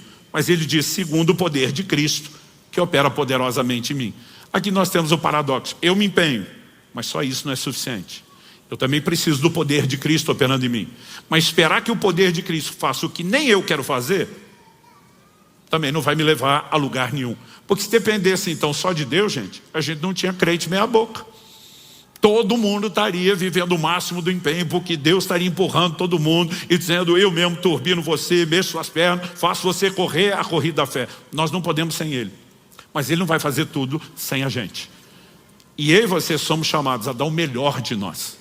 Um dia desses, uma pessoa perguntou para mim, falou, eu fico olhando seu empenho e dedicação na vida cristã, parece que você está tentando chamar a atenção de Deus. Eu falei, não, criatura, você está equivocado.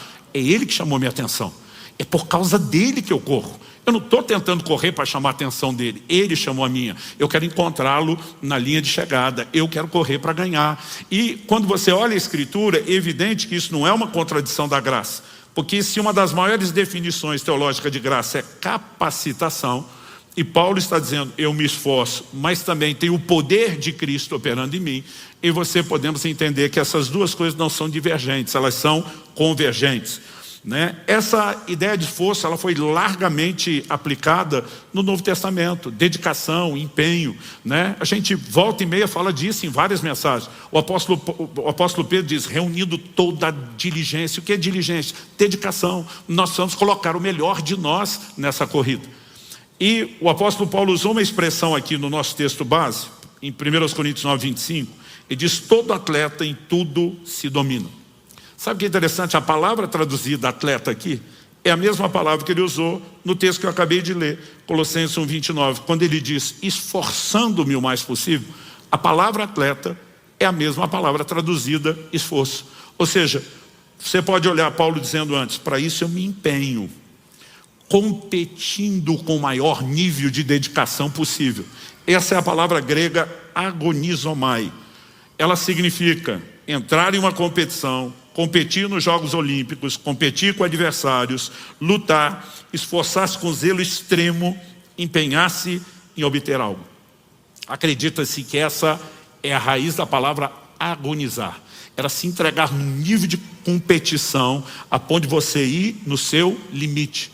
Então, quando o apóstolo Paulo está falando do atleta, é a mesma palavra que eles usavam para falar de esforço.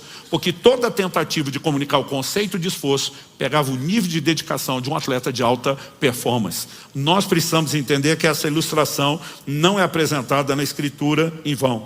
Escrevendo a Timóteo, o apóstolo Paulo diz, 1 Timóteo 6,12, combata o bom combate da fé, tome posse da vida eterna, para a qual você também foi chamado e da qual fez boa confissão diante de muitas testemunhas. Evidente que ele está falando de algo espiritual, combate da fé, toma posse da vida eterna. Mas essa palavra traduzida combate é a mesma palavra traduzida esforço e atleta. Ela fala daquele que, onde que os combates aconteciam nesse universo do mundo greco-romano? Nas arenas, nos estádios, Então muitas vezes eles pegavam a expressão que fala do esforço do atleta, traduziam como lutar, porque parte dessas competições envolviam luta. Mas parte da competição era corrida. Então, o apóstolo Paulo poderia estar dizendo a Timóteo, corra a corrida da fé. Esforce-se. Aliás, a versão fácil de ler em português traduziu combate o bom combate da fé assim, dê o melhor de você para ganhar a nobre corrida da fé. Porque é a mesma palavra que fala de esforço, fala de dedicação, fala de você ir ao limite. Em Hebreus, no capítulo 12, no verso 1, nós temos outra ilustração da corrida. Portanto, também nós, visto que temos a rodear-nos tão grande nuvem de testemunhos, uma referência aos heróis da fé, a galeria dos heróis da fé de Hebreus 11, o capítulo anterior. Portanto, também nós, visto que temos a rodear-nos tão grande nuvem de testemunhas, livremo-nos de todo o peso e do pecado que tão firmemente se apega a nós, e corramos com perseverança a carreira que nos está proposta. De novo, o texto bíblico fala de correr. Ele está usando o exemplo da corrida. É evidente que ele está usando o exemplo da corrida literal do Estado, porque ele vai dizer, desembaraçando-se de todo o peso e do pecado que tenazmente nos assedia. Qualquer esportista sabe a diferença que faz a perda de peso. Eu venho mantendo nos últimos anos uma regularidade, né, nos exercícios, seja cardio, seja musculação. Quando falamos de cardio, que você precisa ter fôlego, é lógico que naquilo que você se dedica mais, fica mais fácil do que aquilo que você não se dedica. Por conta de um joelho operado, eu evito correr, né? Não compõe o time dos corredores da Alcance. Meu filho, eu vejo ele às vezes pegar na esteira e correr 1 hora, parece assim, brincadeira. Eu fico pensando, eu não dou conta de correr 1 hora. Mas quando ele me vê fazer 1 hora de elíptico pesado e tenta me acompanhar, ele não aguenta. Com 20 minutos ele normalmente está arriando e corre. Porque são dinâmicas diferentes. Mas mesmo que eu tenha escolhido um sem impacto, eu vejo a diferença da perda de peso. Então assim, eu estou no 3º período prolongado de jejum esse ano. Quando você entra num período de jejum prolongado e perde peso rápido, você simplesmente começa a voar, né, no cardio. Não tem como dizer que isso não faz diferença. E principalmente a corrida que você, né, vai ter um rendimento ainda maior. Então esses exemplos eram usados. Agora, quando você olha para a exortação, ele diz, corramos com perseverança a carreira ou a corrida que nos está proposta. A palavra traduzida perseverança, upomune, no grego, ela significa estabilidade, constância, tolerância e persistência. Então persistência ou perseverança é um dos significados. Agora, quando você pensa que estabilidade e constância não só são significados, mas primários apresentados primeiro, há outros textos onde a mesma palavra foi traduzida como constância. Por exemplo, 2 Tessalonicenses 1:4 e 3:5, 1 Timóteo 6:11, Tito 2:2. Agora, correr com constância. Todo corredor sabe, mesmo a corrida de 100 metros rasos de explosão, tem que começar, manter o ritmo, se possível, aumentar. Mas numa corrida de longa distância, você não dá tudo no começo. Você tem que manter ritmo, tem que manter o pace, como eles chamam, tem que ter cadência. E a Bíblia está dizendo que é assim que nós vamos correr a corrida da fé. Com constância, com estabilidade, com perseverança, ou seja, dando o melhor de nós. Nenhum de nós deve imaginar a vida cristã como algo a ser vivido no modo meia boca, mas sim no mais alto nível de entrega, empenho e dedicação. Quem está entendendo, diga amém. Segunda coisa a ser destacada, a necessidade de disciplina. Esse é outro paralelo apresentado quanto ao atleta no texto bíblico e aplicado quanto à vida cristã. Disciplina. Em 1 Coríntios 9:25, Paulo diz, todo atleta em tudo se domina.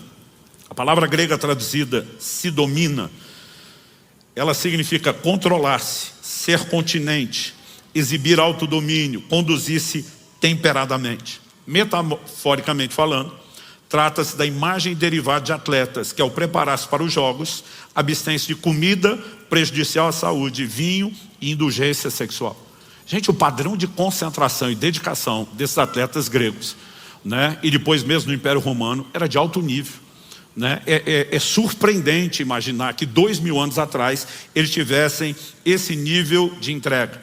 Mas algo que definia os atletas de alto rendimento e performance, em tudo se domina. Eram disciplinados, tinham horário para comer, tinham horário para dormir, tinham horário para treinar. Né? Eram disciplinados na quantidade e na qualidade do que comiam, né? Eram disciplinados não apenas nos horários, mas na repetição dos treinos. Eles sabiam, né? Esse período de 10 meses ao longo de observação era algo que eles percebiam que poderia levar o atleta a um alto nível de rendimento, mas se não houvesse essa disciplina no processo, ele não estaria entre a elite dos corredores ou dos esportistas.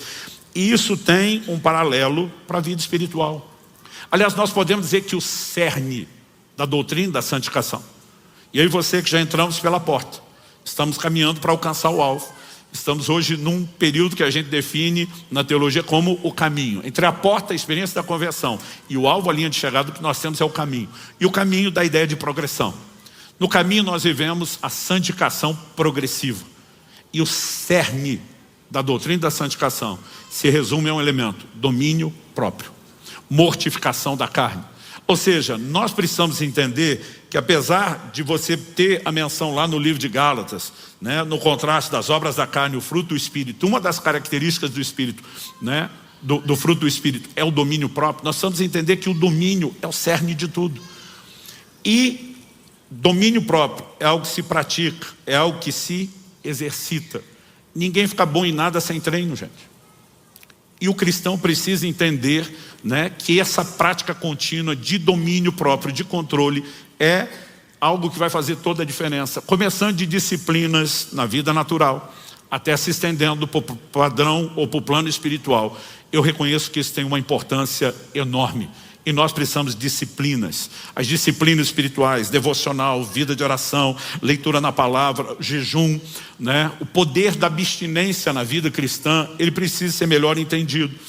Para mim é de admirar que os atletas de alto rendimento sabiam que precisavam de abstinência de bebida alcoólica, sabiam que precisavam de abstinência de certos alimentos, sabiam que em certos períodos de treino já praticavam abstinência sexual e se doavam a isso em alto nível, por uma coroa perecível. Por que é que nós, que estamos de olho na coroa eterna, na grande recompensa, vamos simplesmente ser negligentes em relação ao entendimento dessa prática?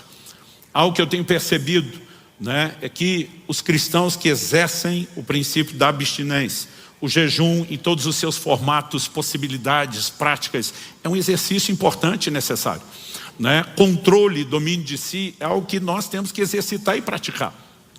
Eu me lembro de uma ocasião que eu e Kelly estávamos com outro casal de pastores numa outra cidade que estávamos à mesa comendo. E eu observo que um dos dois do lado de lá repetiu algo uma vez, repetiu a segunda, na terceira eu não aguentei.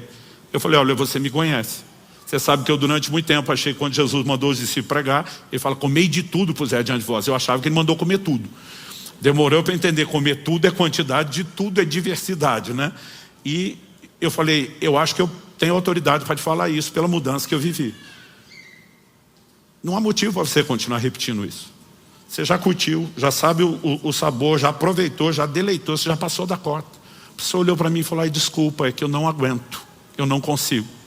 Eu na hora que eu vi já tinha falado. Eu falei: então seu cônjuge olhar para uma outra pessoa que não seja você e dizer: eu não aguento, eu não resisto, está tudo bem, a pessoa quase demoniou, de jeito nenhum. Eu falei: por que numa área está tudo bem não resistir e na outra está errado? Falei: essa relativização é um trem de sabotagem. Nós precisamos entender que domínio próprio é algo que se exerce de forma contínua em todas as áreas. E na vida cristã, gente, nós temos que dar mais atenção a isso. Quem está entendendo, diga amém. Mas nós também temos aqui a questão das disciplinas, não só do controle, mas das disciplinas. E há paralelos entre as disciplinas naturais do atleta e as espirituais. Por exemplo, um atleta sabe que precisa de alimentação. Esses dias eu estava falando com um atleta de alto rendimento. Eu fiquei impressionado com o tanto que a criatura come. Aliás, eu li uma matéria esportiva anos atrás, quando nas Olimpíadas, uma atrás da outra, aquele nadador americano Phelps era um colecionador de medalhas. Eu li uma reportagem de que a ingestão calórica dele por dia era de 8 a 13 mil calorias. Você tem noção do que é isso? A maioria de nós comendo 2.000 está engordando. 8 a 13 mil. Né? Agora, o cara era uma usina de queima de energia, porque nadava de 6 a 8 horas por dia. Mês passado eu estava conversando com um atleta de alto rendimento, né? E ele me fez uma pergunta da minha ingestão calórica. Eu falei: olha, tem que ficar dentro do que eu gasto, né? Eu consigo num dia de treino variar de 3.500 a 4.500 calorias de consumo, mas eu tento sempre comer menos. Ele falou: pois é, eu consumo 9.000 por dia. E a criatura na minha frente, assim, ó, 4,5% de gordura corporal. Eu fiquei imaginando o nível de treino e rendimento. Mas ele falou: pastor, tem que comer. Porque não pode comer errado, não pode comer fora de hora. Mas a comida boa, saudável, tem que comer.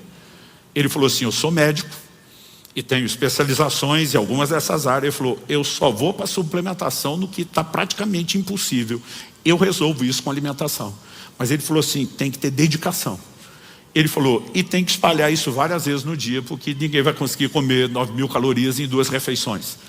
Eu comecei a pensar, se a gente tivesse esse nível de entendimento, que na vida espiritual nós também precisamos de muita comida boa. Em Mateus 4,4, Jesus, citando Deuteronômio, diz, nem só de pão viverá o homem, mas de toda palavra que sai da boca de Deus. Em 1 Timóteo 4,6, Paulo diz, você será nutrido pelas palavras de fé. Gente, a palavra de Deus não é uma mera informação que eu e você precisamos ter para orientar credo ou comportamento. Ela é alimento, ela é combustível para a sua vida espiritual. Só que tem muito crente que não vai conseguir correr a corrida da fé, porque está raquítico, está desnutrido. E o que mais falta é vitamina B, Bíblia. Né? Nós precisamos comer mais a palavra. Quem está entendendo, diga amém. Nas disciplinas, eles tinham controle de peso. Não pode perder demais, porque você não pode comprometer a questão muscular, mas não pode subir, né, o peso desnecessário, como gordura. E eles tinham controle de peso. Na vida espiritual não é diferente. Desembaraçando-se de todo o peso, diz Hebreus 12.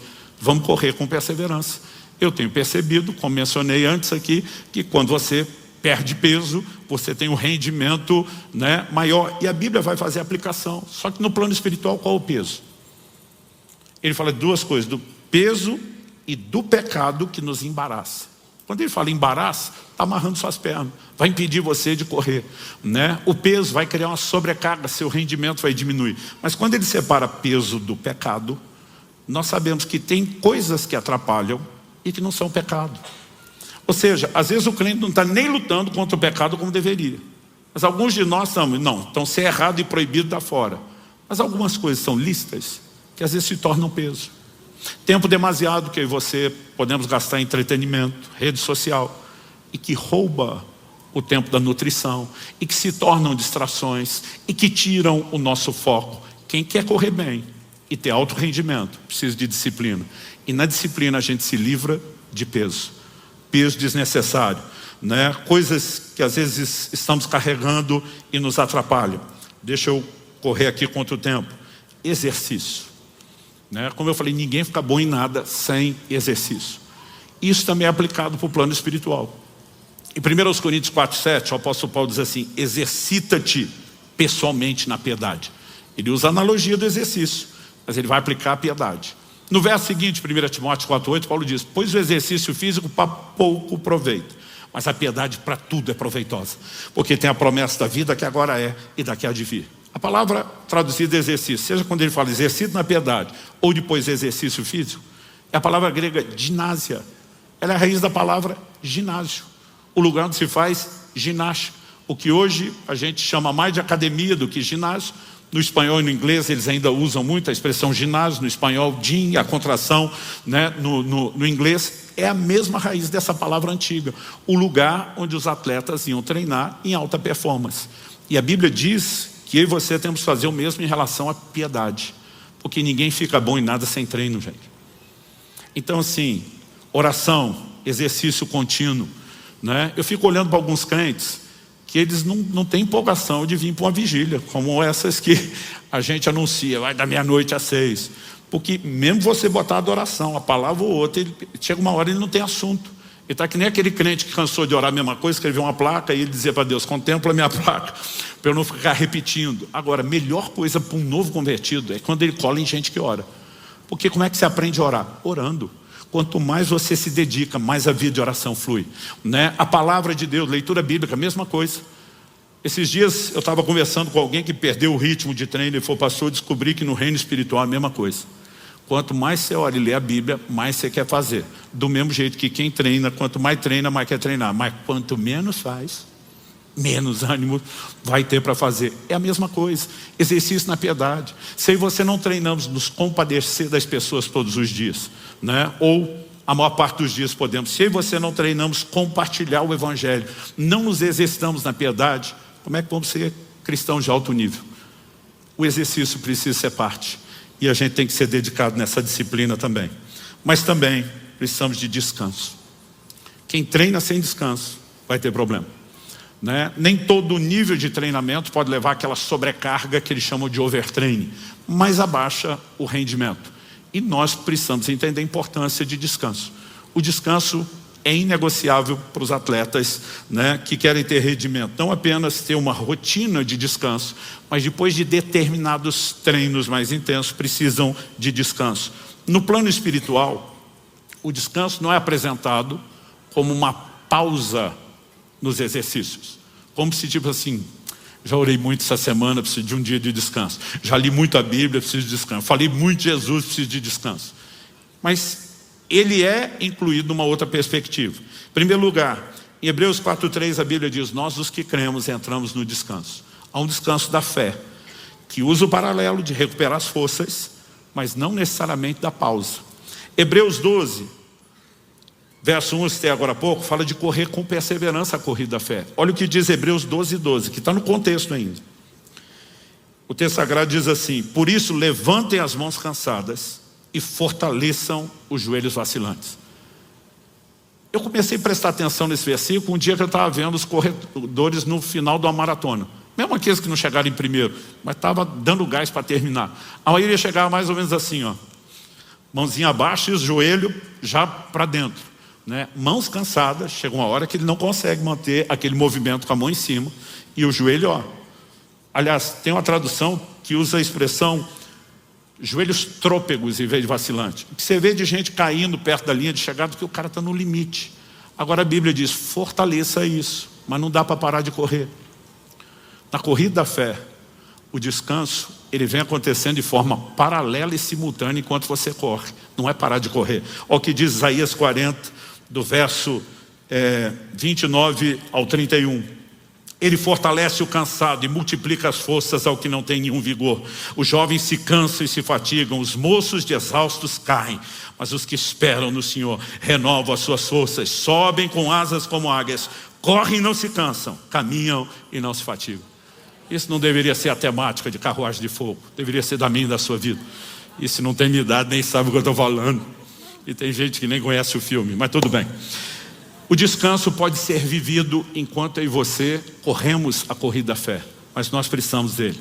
É aí que vamos lembrar da graça.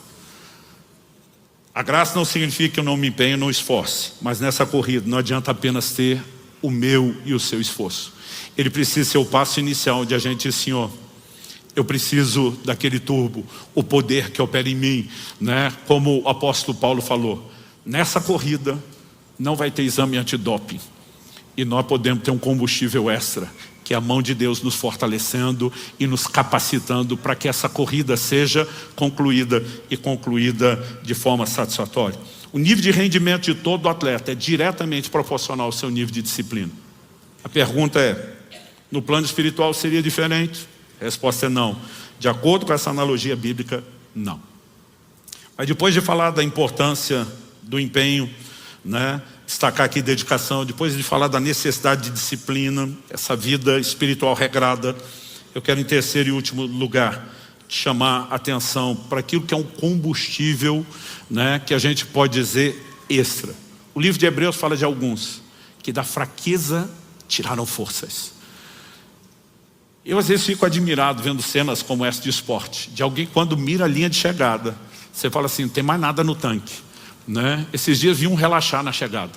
Ele olha, o segundo lugar está longe, ele já diminui o ritmo, já entra num pique de celebração. O que ele não vê é que o cara ligou o turbo daqueles com nitroglicerina, né? E quando ele dá essa relaxada, ele está para dar 2 passos, o cara passa e ganha dele, né? Você fica perguntando, como que alguém tira esse combustível? Gente, para quem corre, esse exemplo fica mais fácil de entender, né?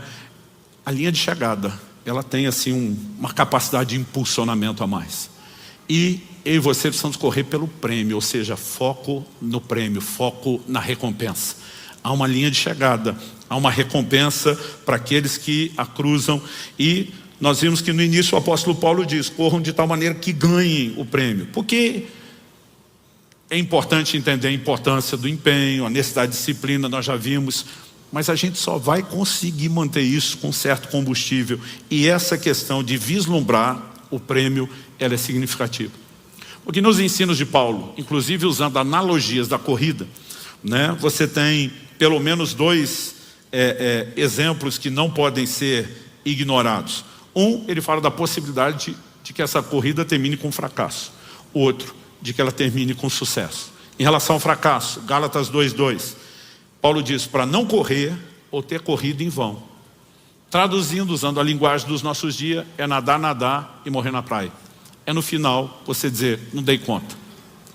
Paulo diz, eu quero garantir que eu termine ou fora, excluindo a possibilidade de não ter corrido, mas mesmo depois de garantir que eu entrei na corrida, não ter corrido em vão, não ter corrido para ganhar.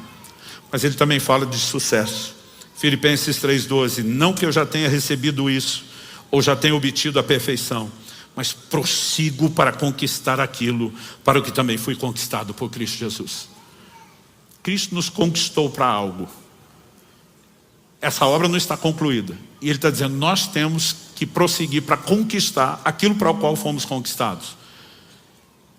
O apóstolo Pedro define isso numa outra linguagem. Ele diz, para que alcanceis o fim da vossa fé, a salvação das vossas almas.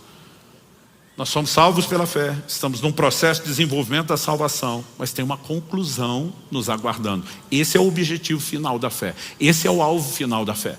É por isso que Hebreus chama Jesus de o autor e consumador da fé. Ele é o autor porque inicia, nos coloca nessa corrida. Mas ele é o consumador, porque ele está dizendo, você não pode dar fim nessa fé no meio. Você não pode naufragar na fé. Você precisa guardar a fé. Quem termina sou eu. Então, ele é o autor porque ele nos colocou dentro da corrida. Ele é aquele treinador que no ponto de saída está dizendo, vai. Mas ele também é o consumador, porque ele está do lado de cada linha de chegada dizendo, vem, eu estou te aguardando. E sabe, quando Paulo fala de prosseguir para alcançar isso, o verbo traduzido, prossigo, na maioria das versões mais antigas você tem prossigo, é a palavra grega dioko. Ela significa fazer correr prontamente a fim de capturar uma pessoa ou coisa, correr atrás, correr com determinação. Figuradamente, fala de alguém que numa corrida dispara em direção ao ponto de chegada. Era usado muitas vezes para falar de perseguir, de procurar ansiosamente ou de esforçar-se com todo o empenho para adquirir. Então, o que Paulo estava dizendo não é apenas prossigo, ele está dizendo, eu corro para conquistar, eu corro para levar o prêmio, eu corro para cruzar a linha de chegada. É por isso que outras traduções da Bíblia, né, como a nova tradução da linguagem de hoje, a versão fácil de ler, traduzir essa expressão em vez de prossigo, continua a correr para conquistar o prêmio. Se mantivermos o foco no prêmio, sem negligenciar o empenho e a disciplina, nós cruzaremos a linha de chegada como vencedores. Eu não vou falar de novo, porque você está esperando a segunda vez para manifestar empolgação. Se eu e você corremos, entendendo a importância do empenho, a necessidade de disciplina, com o foco na linha de chegada, nós vamos terminar como vencedores. Amém. Porque é lá que está o prêmio, gente. Além da linha de chegada. Aliás, citei Filipenses 3:12, quando ele diz prossigo. Vamos ler do 12 ao 14. Ele diz, não estou dizendo que já obtive tudo isso. Vou ler na NVT agora, nova versão transformadora. Não estou dizendo que já obtive tudo isso, que já alcancei a perfeição, mas prossigo. Lembrando que prossigo é corro.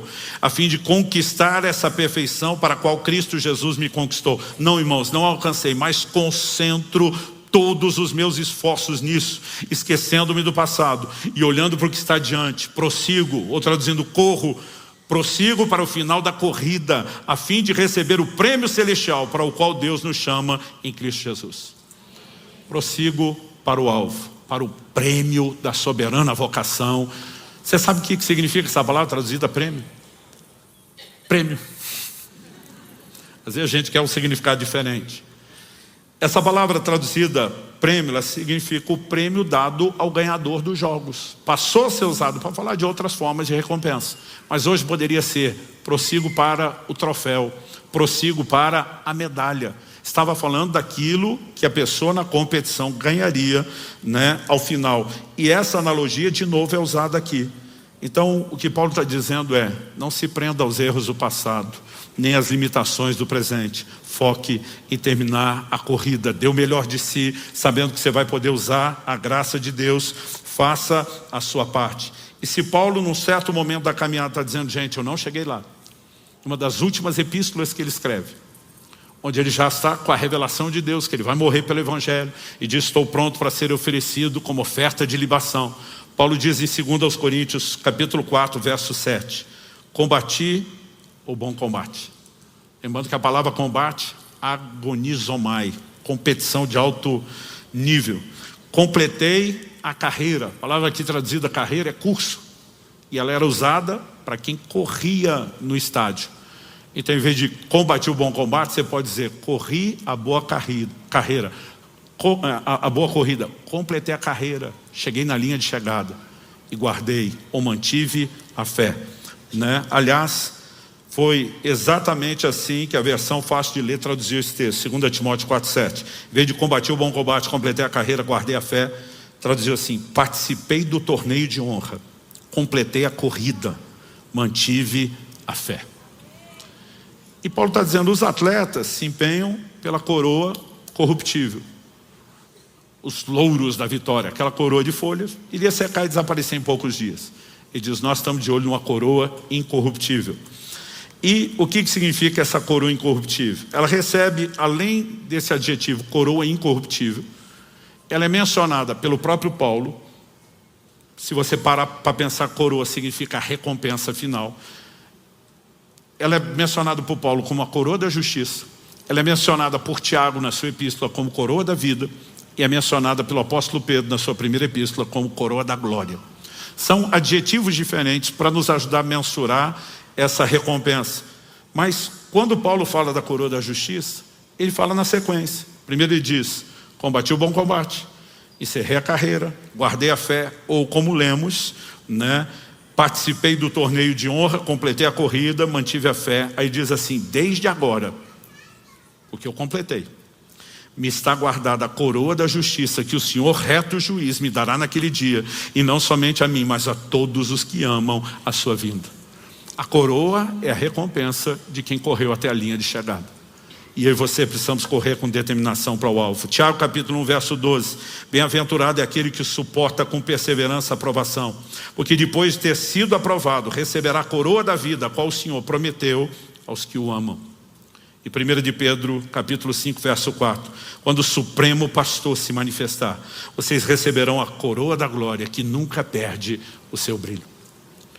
Eu tenho corrido a minha corrida da fé, de olho no alvo e de olho no prêmio que está lá na linha de chegada. O que eu mais sonho é o dia que eu vou cruzar essa linha de chegada e encontrar o rosto sorridente de Jesus dizendo: servo bom e fiel, entra, entra. Você não nadou para morrer na praia, você correu para ganhar, você chegou lá. Então, eu concluo chamando você a entender: corra a corrida da fé para vencer. Não estamos competindo com outros, mas com a nossa carne, com um peso, né, que tenta nos embaraçar, e nós temos que correr para ganhar. E lembrar das promessas de Jesus. Eu quero encerrar tentando te trazer um pouquinho da consciência de 8 declarações feitas por Jesus no último livro da Bíblia, o livro do Apocalipse ou da Revelação. 7 delas são dirigidas em cada uma das 7 cartas às igrejas da Ásia. Uma para cada grupo no final de cada carta. E no final do livro, no Apocalipse 21, nós temos uma do desfecho. Então me permita fazer as citações aqui. Palavras de Jesus, Apocalipse 2,7, na carta à igreja em Éfeso. Ao vencedor darei o direito de se alimentar da árvore da vida que se encontra no paraíso de Deus. A quem ele vai dar o direito? Ao vencedor. Segunda citação, carta à igreja de Esmirna, Apocalipse 2,11. O vencedor de modo nenhum sofrerá o dano da segunda morte. Quem que não vai sofrer o dano da segunda morte? O vencedor. 3, carta à igreja em Pérgamo. Ao vencedor darei do maná escondido.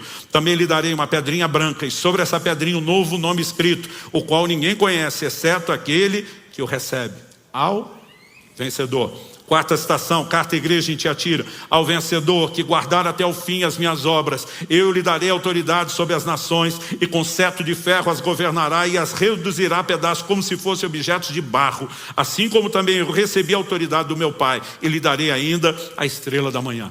Quinta citação, carta à igreja em Sardes: o vencedor será assim vestido de branco, e de modo nenhum apagarei o seu nome do livro da vida. Pelo contrário, confessarei o seu nome diante de meu Pai e diante dos seus anjos. Sexta citação, carta à igreja em Filadélfia: ao vencedor farei com que seja uma coluna no santuário do meu Deus, e dali jamais sairá. Gravarei sobre ele o nome do meu Deus, o nome da cidade do meu Deus, a nova Jerusalém que desce do céu, vindo da parte de Deus, e o meu novo nome.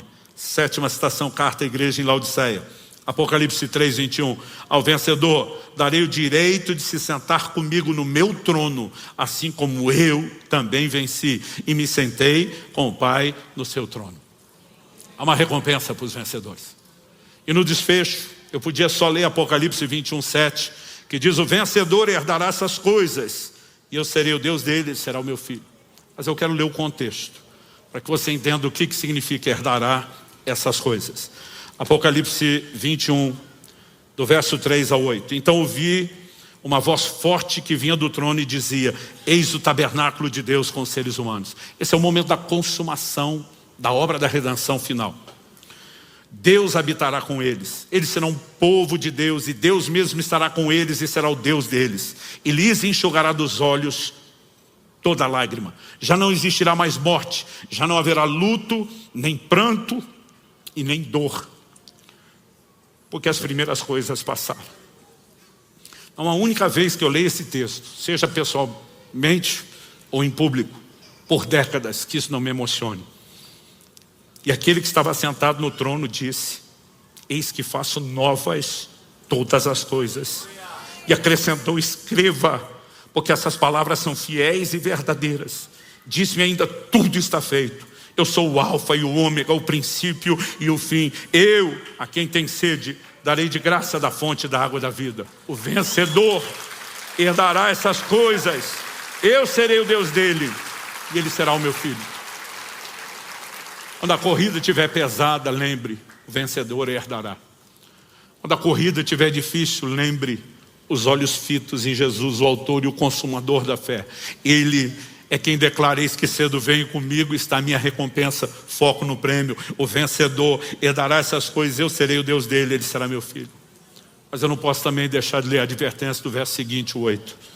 Quanto porém aos covardes, aos incrédulos, aos abomináveis, aos assassinos, aos imorais, feiticeiros, aos idólatras e todos os mentirosos, todos aqueles que saíram da corrida, a parte que lhes cabe será no lago que está queimando com fogo e enxofre, a saber, a segunda morte.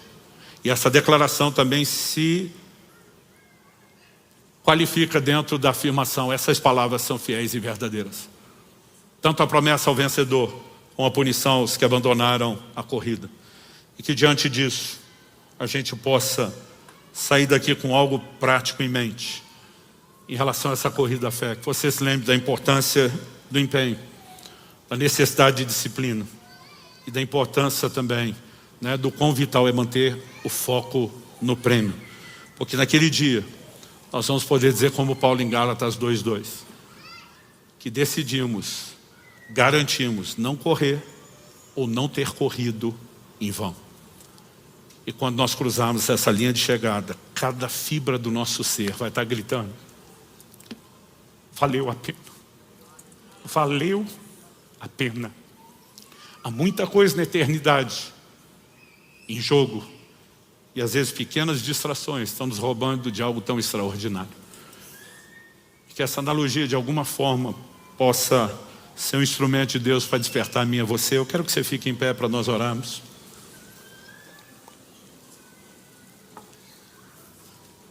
Talvez você esteja vivendo um momento da corrida da fé de baixa performance. Eu não vim te apontar o dedo e nem jogar pedra em você. Eu quero ser aquele tipo de torcedor empolgado que às vezes você vê em momentos como esse. Vai, não desanima, você aguenta mais. Talvez você tenha tropeçado e caído. E a gente não está aqui para julgar você se você tropeçou e caiu. Mas a gente está aqui para te dizer: levante, volte a corrida, não desista. Pastor, tarde demais, eu já desisti, já estou sentado na sarjeta há um tempo. Nós estamos aqui para dizer: volta a correr, levanta. Os antigos diziam: sacode a poeira e bora correr. que o que nos aguarda é precioso demais. O que nos aguarda não justifica a falta de empenho, não justifica a ausência de disciplina. Nós precisamos ser movidos por esse foco da recompensa. Sabemos que Deus pode abençoar muito nossa vida nessa passagem terrena.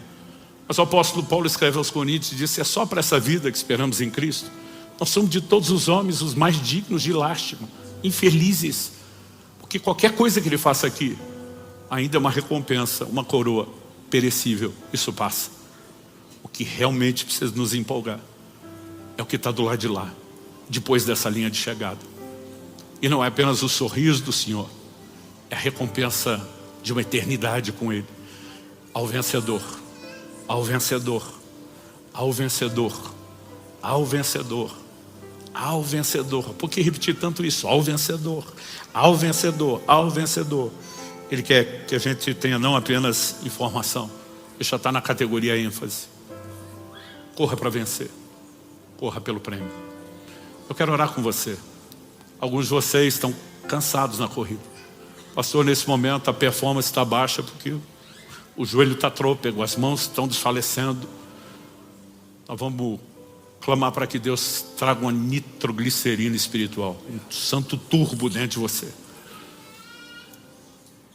Pastor, eu estou perdendo o foco. Nós vamos orar para que isso seja avivado em você. Eu sinto muito forte no meu espírito que Deus não quer que a gente saia daqui só com informação. Ela já seria muito proveitosa. Mas a semana toda, orando por esse tempo, orando por cada culto, orando por cada reunião, por cada pessoa que tivesse no auditório, eu tinha uma certeza de que o Espírito Santo iria impartir, colocar algo dentro de nós. Eu quero que você ore com fé. Talvez seja a hora de avaliar como está o seu empenho. Talvez seja a hora de avaliar como está o seu nível de disciplina, se é que é algum. E talvez seja a hora de avaliar se você está com o foco onde deveria estar. Mas que Deus nos ajude a dar a devida resposta a partir desse momento. Não deixe para um segundo depois desse momento de oração. Não deixe para depois da reunião. Vamos resolver isso aqui agora. Pai, nós clamamos céus abertos sobre a vida de cada um dos nossos irmãos e irmãs nesse lugar e naqueles que nos acompanham por meio dessa transmissão online. Nós oramos pelo sopro de vida do Espírito Santo. Nós oramos por esse santo e poderoso combustível sobrenatural para corrermos a corrida da fé, ó Deus, de modo como nunca fizemos. Oramos muito mais do que uma capacidade de autodeterminação para o empenho. Oramos que seja uma combinação, ó Deus, ao mesmo tempo, onde colocamos o melhor de nós, de reconhecimento que isso não é suficiente, de dependência do Senhor, ó Deus, de uma interação com a manifestação da Tua graça. Que possamos, como Paulo, dizer: é para isso que eu me empenho, eu me esforço o mais possível, sem excluir a declaração que vem na sequência, segundo o poder de Cristo que opera eficazmente em mim. E nós oramos nessa manhã, depois de despertar os nossos irmãos ao empenho e à dedicação, pela manifestação do poder de Cristo que opera eficazmente em nós, que sejamos revestidos com poder no homem interior, como Paulo orou aos Efésios. Pai, oramos por uma unção de encorajamento, se é que podemos criar esse rótulo. Oramos pela mão do Senhor, oramos por despertamento espiritual nessa manhã, e que cada um dos teus filhos e filhas volte à corrida e corra talvez como nunca antes. Pai, nós queremos te honrar, inclusive dando o melhor de nós nessa corrida, mas o que mais queremos é a satisfação do seu rosto, quando cruzarmos a linha de chegada, quando estivermos entre os vencedores, quando tivermos acesso à recompensa eterna, que isso não nos seja roubado, que nem esse mundo, nem o diabo, nem manobra de pessoa alguma consiga roubar de nós a consciência da recompensa que nos move. Nós oramos em nome de Jesus, em nome de Jesus, e para a glória de Deus. Se você crê e concorde, diga amém. Você recebe essa palavra e diga: eu recebo em nome de Jesus.